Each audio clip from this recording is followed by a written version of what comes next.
जी welcome everyone. मैं तो today I am on second day इफ्तारी ऑफ द सेम थिंग, यानी कि जिसे कहते हैं कि लेफ़्ट ओवर इफ्तारी। और ये जो है आलू बड़ा है वही, ये तो खैर कल भी चलेगा, परसों भी चलेगा, तरसों भी चलेगा, ये चलता ही चला जाएगा।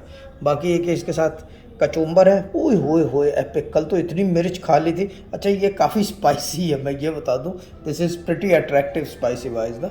और ये नज़र आ गया पहले, गो ऑन लैड, ठीक है ना। बाकी ये कि द बिरयानी इज़ देयर, अगर आपको नज़र आ रहा हो the biryani is there. Angle से दिखाए, ओए होए होए, मुझे लगता है कि कैमरामैन भी बनना चाहिए। क्या बात है यार, आलू इसमें से दबा हुआ नज़र आ रहा है, पिच का वो। ओए होए होए होए, ए आलू अपनी कहानी बता, किस खेत से निकला है खुदा।